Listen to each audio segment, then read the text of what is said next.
दोस्तों नमस्कार, आप देख रहे हैं सत्य हुंकार में आपके साथ सत्यपाल। अभिनंदन समारोह में अभिनंदन करने के लिए वार्ड 24 के सेक्टर 37 में लटके बिजली के खंभों पर ये पोस्टर क्या कहते हैं, ये बात करें उससे पहले बात करेंगे कि अभिनंदन समारोह में आए त्रिदेव कहे जाने वाले वो 3 मंत्री जिन्हें आजकल फरीदाबाद की आने वाली राजनीति की धुरी माना जाता है। सत्ता सरकारी ताकत से भरपूर कैबिनेट और राज्य का दर्जा प्राप्त तीनों विधायक और साथ में शहर फरीदाबाद की प्रथम महिला मेयर श्रीमती प्रवीण बत्रा जोशी, या यूं कहें कि हरियाणा सरकार का 1/3 हिस्सा ही अभिनंदन समारोह में आ गया।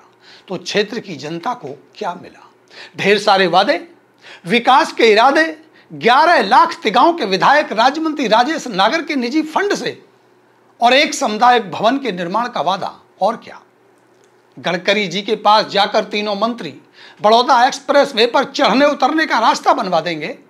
कुछ और चाहिए तो दिल्ली आश्रम से लेकर दिल्ली बदरपुर बॉर्डर तक के रोड को एलिवेटेड बनवा देंगे।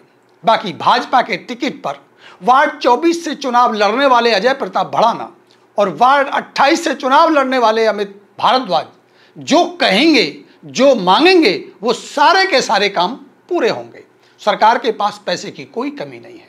आने वाले समय में विकास कराने में कोई कसर नहीं छोड़ी जाएगी। ये बात अलग है कि हरियाणा में भाजपा की सरकार को 11 साल और तिगांव के विधायक को 6 साल और त्रिदेवों के मंत्री बने 1 साल पूरा हो गया। लेकिन ये बात अलग है कि पृथला के पूर्व विधायक जो परसिमन के बाद बनने वाली तिलपत विधानसभा की सीट पर चुनाव लड़ने की जमीन तैयार करने की नाकाम कोशिश कर रहे हैं। पंडित टेकचंद शर्मा ने सरकार की पोल खोल त्रिदेव को आईना दिखा दिया कि इस क्षेत्र को विकास की दरकार तो है भाई। 1 साल बाद अभिनंदन समारोह का असल कारण तो वार्ड 24 के लोगों को यह भरोसा देना था कि भले ही भाजपा प्रत्याशी हार गया हो, लेकिन वार्ड 24 के लोगों को विकास से वंचित नहीं रहने दिया जाएगा। हरियाणा की 1/3 सरकार वार्ड 24 और 28 से हार चुके प्रत्याशी अजय प्रताप भड़ाना और अमित भारद्वाज के साथ खड़ी है। लेकिन अभिनंदन के कार्यक्रम में राजनीति तब दिखाई देने लगी तब स्टेज पर मुख्य संचालक मुकेश शर्मा को हटा करके पंडित टेकचंद शर्मा के खास यतेंद्र शास्त्री ने पूर्व विधायक को कार्यक्रम का मुख्य प्रबंधक बताने और उनकी चापलूसी की प्रकाष्ठा को पार करके सभी मेहमानों का स्वागत पूर्व विधायक से कराने का काम किया। जो 90% शर्मा और 1 वर्मा बिजली के खंबे पर लटक कर त्रिदेवों के साथ शहर की प्रथम महिला श्रीमती प्रवीण बत्रा जोशी का अभिनंदन कर रहे थे, उन बेचारों को तो माइक तो छोड़ो, एक माला भी किसी मेहमान के गले में डालने का मौका नहीं मिला। मंत्री जी स्टेज पर बैठे गानों की धुन पर बोर होते रहे।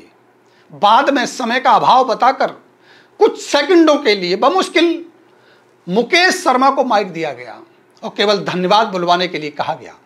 और राजनीतिक साजिश की हद तो तब हो गई जब वार्ड 24 के भाजपा प्रत्याशी अजय प्रताप भड़ाना को माइक पर भाषण देने से रोकने टोकने का काम किया गया। और वार्ड 28 के भाजपा प्रत्याशी रहे अमित भारद्वाज मंच छोड़कर चले गए और मंत्री उनको खोजते रहे। पूरा का पूरा कार्यक्रम वार्ड 24 के विकास को गति देने के लिए बुलाया गया था। लेकिन जब मंच पर विधायक शर्मा के चमचों की साजिश का शिकार होने लगा तो दोनों मंत्री मामले को भांप गए और उन्होंने वार्ड 24 से भाजपा प्रत्याशी अजय प्रताप भड़ाना और अमित भारद्वाज की जमकर तारीफ कर डाली। उनको जोरदार समर्थन भी दे दिया। क्षेत्र की जनता को कुछ मिले या ना मिले, लेकिन अजय और अमित अभिनंदन समारोह का केंद्र बिंदु बन गए। दोनों मंत्रियों के भाषण में बार बार लगातार अजय और अमित को ही भरोसा देकर यह साबित कर दिया गया कि भले ही ये चुनाव हार गए हों, आज और आगे भी यही मंत्री जी के कृपा पात्री रहेंगे। अब बात करते हैं बिजली के खंभों पर लटके उन पोस्टरों की जिन्हें एक बड़ी राजनीतिक चाल से वशीभूत लटकाया गया। भाजपा की टिकट लेकर पृथला की सीट से चुनाव हार चुके पंडित टेकचंद शर्मा की नजर ब्राह्मण बहुल्य तिलपत की तरफ टेढ़ी हो रही है। लेकिन कार्यकर्ताओं का अभाव उनकी बेचैनी को बढ़ा रहा है।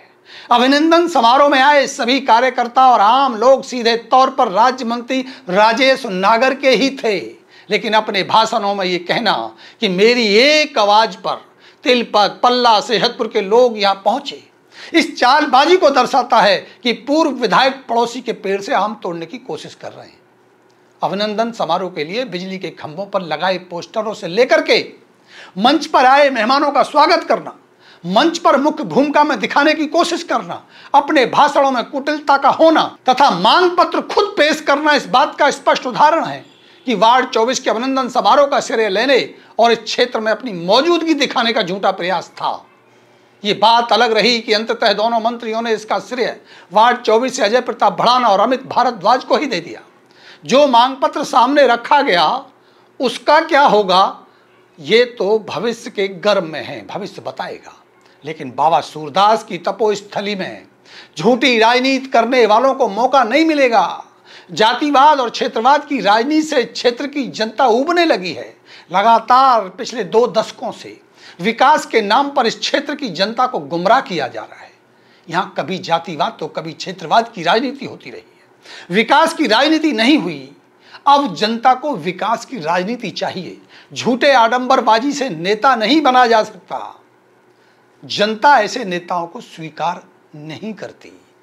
अभी समय है विकास का। विकास करो। राजनीति करने का वक्त अभी 2 साल के बाद आएगा। तब तक जनता को गुमराह करना छोड़ो, क्षेत्र के विकास की बात करो। जनता अपना नेता खुद चुन लेगी। 2029 में अभी वक्त है। लेकिन ये जो राजनीति अभी दिखाई दे रही है ये निश्चित रूप से नेताओं के भविष्य पर ग्रहण लगाने का काम कर सकती है। तो यकीनन जो हुआ वह आपने भी देखा तस्वीरों के माध्यम से, और वास्तविक सत्य यही है। करे कोई और उसका फल कोई और तोड़ने की कोशिश करेगा तो उसकी नहीं चलेगी। हमारी वीडियो अगर आप शेयर करेंगे तो देखते रहिए सत्य हुंकार, और वीडियो को कर दीजिए शेयर, और सनद रहे ये वीडियो। आने वाले समय में ये आपको देखने को मिलेगा जो मैंने कहा है। नमस्कार।